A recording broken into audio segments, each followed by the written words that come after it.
Hello friend, চলেছি নতুন একটা ভিডিও। ক্রিস 4 নিয়ে ব্যাপক আপডেট এসে গেছে, যেটা শুনলে তোমাদের ফাটাফাটি লাগবে এবং কবে সিনেমাটা রিলিজ করবে তার জন্য তোমরা ওয়েট করবে। তো সেই খবর তোমাদের দেবো। দেখো, এর মধ্যে তোমরা কিন্তু জেনে গেছো যে ক্রিস 4 কিন্তু ডাইরেকশনে রয়েছে খুদ ঋত্বিক রোশন এবং YRF প্রডিউসার, মানে ইয়াস রাজ প্রডিউসার, এবং ডাইরেকশনে এখন নেই আমাদের ঋত্বিক রোশন, যে ফাদার রাকেশ রোশন। যে গল্পটা লিখেছে, স্ক্রিপ্ট পুরোপুরি রেডি হয়ে গেছে, শুধু ফ্লোরে যা বাকি আছে।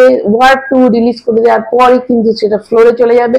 তো এই একেবারে এখান থেকে দুর্দান্ত খবর এসেছে, এই সিনেমাটা কিন্তু একটা টাইম ট্রাভেল করবে, মানে অতীতে যাবে, মানে পাস্টে যাবে, ফিউচারে যাবে। তো এরকম একটা গল্প, এবং সেটার সাথে মার্ভেলস এর কিছু সিনেমা তুলনা করেছে, যেমন মার্ভেলস এর তোমাদের এন্ড গেম বা Marvel's Avengers end game, Avengers fighter, এরকম যে সিনেমাগুলো আছে যেগুলোতে টাইম ট্রাভেল করবে, তো সেরকম ধরনের সিনেমা হতে চলেছে। তো অবশ্যই এটা হলিউডের টাচ থাকবে, তো বিপদ সিনেমাটা হবে। এবং এই সিনেমাটাতে আমাদের পুরনো যারা যারা সিনেমাতে অভিনয় করেছে, সেই কোই মিল গয়া থেকে ধরো ক্রিস, মানে ক্রিস 3 অব্দি যে সিনেমাগুলো হয়েছে, যেমন ধরো প্রীতি জিদ্দার এখানে থাকবে, এখানে রেখা থাকবে, এখানে আবার বিবেক ওবেরয় থাকবে। তো প্রত্যেকজন আবার, এবং এখানে তোমাদের সব থেকে মেন যে হচ্ছে সে হচ্ছে জাদু।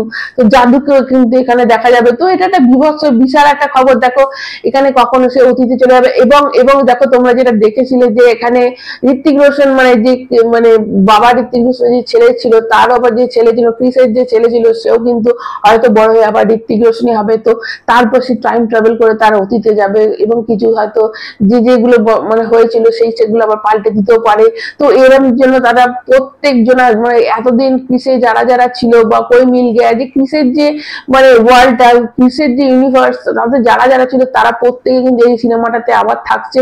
এবং ক্রিসের এখানে ট্রিপল রোল থাকবে, মানে একটা দাদু, বাবা, ছেলে, এরকম 3টে রোলে থাকবে। যেহেতু টাইম ট্রাভেল করবে, তো সেখানে দাদুও থাকবে, বাবাও থাকবে, ঠাকুমা থাকবে, মা থাকবে। তো এখানে যারা যারা যা করেছে সবাই কিন্তু এখানে, প্রিয়াঙ্কা চোপড়া থাকছে। তো বিশাল একটা খবর এই, মানে এই খবরটা। এবং সিনেমা শুটিং কিন্তু খুব তাড়াতাড়ি হবে, এবং এই সিনেমাটা শোনা যাচ্ছে, দেখো অবশ্যই যতক্ষণ না ওয়ার 2 রিলিজ করছে ততক্ষণ কিন্তু ঋত্বিক রোশন শুটিং স্টার্ট করবে না। এবং ঋত্বিক রোশন শুটিং স্টার্ট করতে মিনিমাম লাগে ওয়ার 2 যদি ব্যাপক হিট করে তো 2 মাস কিন্তু হলে চলবে। তারপর যদি অগস্ট, সেপ্টেম্বর, অক্টোবরের পর নিশ্চয়ই নভেম্বর, ডিসেম্বর করেও যদি স্টার্ট হয়, তাহলে সিনেমাটা 2027 শেষে আসবে না, 28 শেষ হয়ে যাবে। কারণ এটা বিশাল বড় একটা VFX CGI কাজ আছে। তো সেইগুলো সব করতে গেলে অবশ্যই 1.5 বছর থেকে 2 বছর সিনেমাটা করতে লাগবে। এবং 2028 যখন সিনেমাটা আসবে, তখন বড় বড় সিনেমা কিন্তু অলরেডি চলে আসবে। দেখো, কালকি 2 চলে আসবে, কিং চলে আসবে, হয়তো পাঠান 2 চলে আসবে, রামায়ণের 2টো পার্ট চলে আসবে, টক্সিক চলে আসবে, এবং সালার 2 জানি না কি হবে, সালার 2 হয়তো আসবে না, কিন্তু স্পিরিট চলে আসবে। তো বড় বড় সিনেমা কিন্তু সেই সময় কিন্তু চলে আসবে। তারপরে কিন্তু রিলিজ করছে ক্রিস 4, তো দুর্দান্ত একটা হবে।